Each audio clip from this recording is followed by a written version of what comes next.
अस्सलाम वालेकुम dear student. आज हम एक बहुत ही अहम ट्रिक के बारे में बात कर रहे हैं। Trick to calculate percentage of ionic reactor.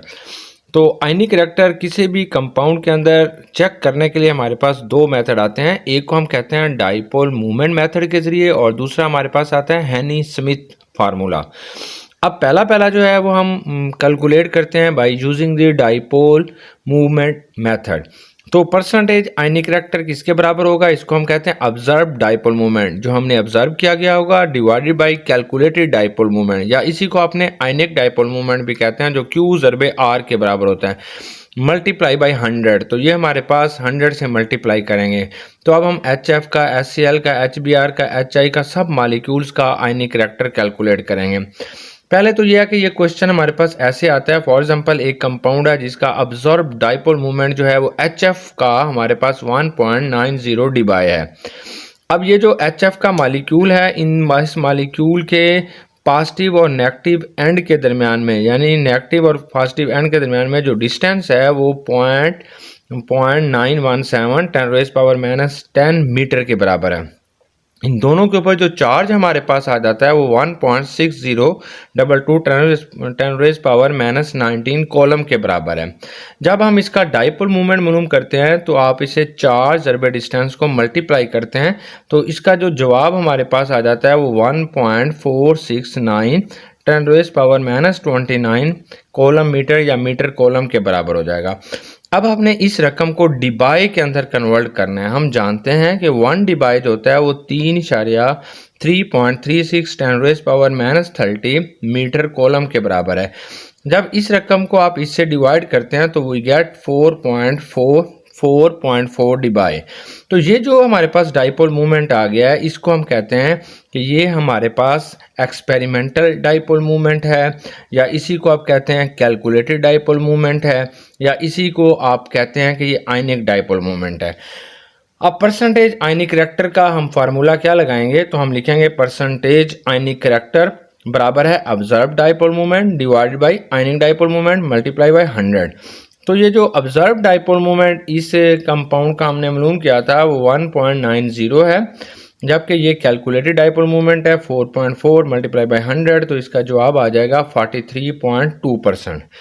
अब इसी तरीके से हमने एक टेबल बनाया है जिसमें इन तमाम मॉलिक्यूल का डाइपोल मूवमेंट जो है वो हमने ऑब्जर्व किया हुआ है। अब देखें एक्सपेरिमेंटल वैल्यू ऑफ HF का जो डाइपोल मूवमेंट है, ये और वैल्यूज़ आ रही हैं 0.640 10⁻⁻29 कूलम मीटर। ऐसे कैलकुलेटेड डाइपोल मूवमेंट जो F का हाइड्रोजन फ्लोराइड का आता है 1.47 10⁻⁻29 कूलम मीटर के बराबर आएगा। तो हमने इसका HF का आयनिक रिएक्टर मालूम करना है, तो ऊपर आपने ऑब्जर्व डाइपोल मूवमेंट लिखेंगे, नीचे आपने कैलकुलेटेड डाइपोल मूवमेंट लिखेंगे मल्टीप्लाई बाय 100। तो इसके अंदर जो आयनिक रिएक्टर है वो 43.5% पाया जाएगा। इसी तरीके से हमारे पास जो एक्सपेरिमेंटल डाइपोल मूवमेंट है HCl का, हाइड्रोक्लोरिक एसिड का, वो 0.343 10⁻⁻29 कूलम मीटर के बराबर है, जबकि इसका जो कैलकुलेटेड डाइपोल मूवमेंट आता है वो 2.03 10⁻⁻29 कूलम मीटर होगा। तो इस तरीके से यहाँ पर भी हमने जो है ऑब्जर्व डाइपोल मूवमेंट को कैलकुलेटेड डाइपोल मूवमेंट से जब डिवाइड करते हैं तो इसका जो जवाब आएगा 16.8%। तो इसमें 16.8% आयनिक रिएक्टर है। फिर हमने डाइपोल मूवमेंट जो है वो HBr का मालूम करते हैं। तो इसका एक्सपेरिमेंटल वैल्यू जो होती है 0.263 10⁻⁻29 कूलम मीटर है, जबकि इसकी कैलकुलेटेड वैल्यू जो होती है HBr की वो 2.25 10⁻⁻29 कूलम मीटर है। तो यहाँ पे भी हमने जो है ऑब्जर्व डाइपोल मूवमेंट को कैलकुलेटेड डाइपोल मूवमेंट से जब डिवाइड करते हैं तो हमारे पास इसका जो जवाब आता है वो 11.6% आ जाएगा। अब हमने HI के अंदर यानी परसेंटेज आयनिक रिएक्टर जो है वो हाइड्रोआयोडिक एसिड के अंदर मालूम करते हैं। तो यहाँ पे भी हमारे पास जो एक्सपेरिमेंटल वैल्यू है वो 0.127 10⁻⁻29 कूलम मीटर है, जबकि इसकी कैलकुलेटेड वैल्यू जो आती है 2.57 10⁻⁻29 कूलम मीटर है। जब हम इसको डिवाइड करते हैं तो हेयर वी गेट 4.9%। तो HI के अंदर जो आयनिक रिएक्टर है वो 4.9% है। अब इसे हमने हेनी स्मिथ के फार्मूले से अब हम इस सॉल्व करते हैं। वो ज़रा ज़्यादा इजी मेथड है, उससे हम इसे कैलकुलेट करते हैं। अब हम किसी भी कंपाउंड का जो परसेंटेज आयनिक करैक्टर है वो हैनी स्मिथ फार्मूले के ज़रिए कैलकुलेट करते हैं।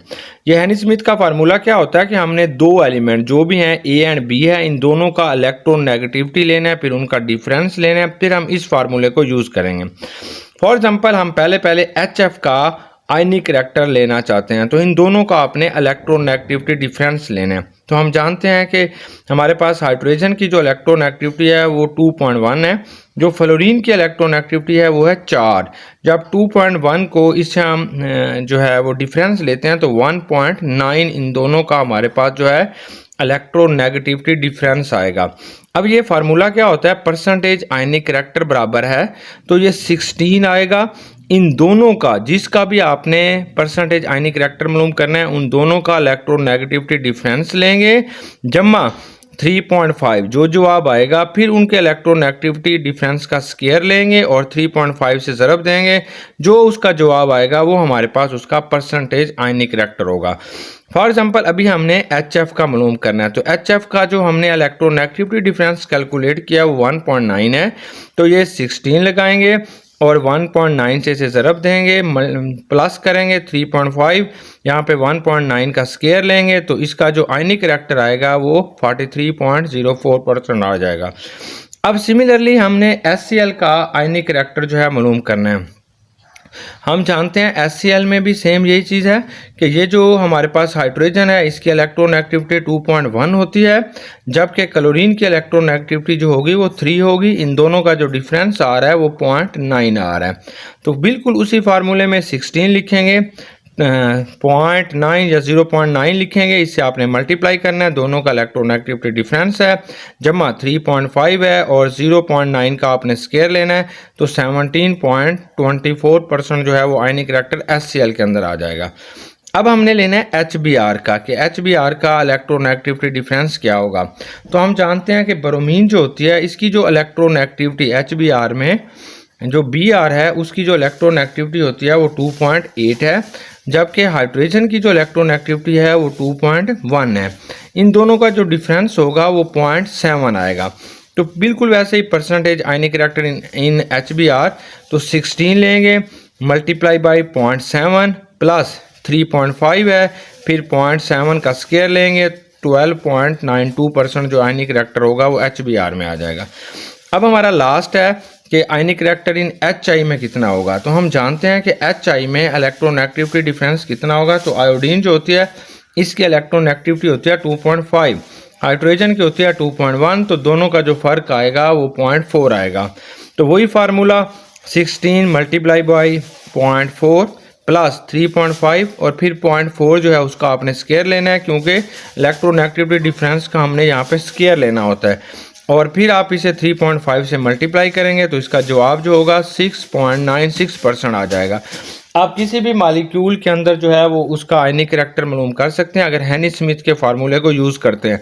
देखिए मैं फिर रिपीट कर देता हूँ, बहुत आसान है। 16 लेंगे, यहाँ पे दोनों एटम्स का इलेक्ट्रोनेगेटिविटी डिफरेंस लेंगे, इससे मल्टीप्लाई करेंगे, प्लस 3.5 ये फैक्टर है हमारे पास, उन दोनों का जो इलेक्ट्रोनेगेटिविटी डिफरेंस है उसका स्क्वायर लेंगे, 3.5 से उससे ज़रब देंगे, टोटल आपने एडिशन कर लेनी है, जमा कर लेनी है, जो जवाब आएगा वो उस मॉलिक्यूल का आयनिक करैक्टर है।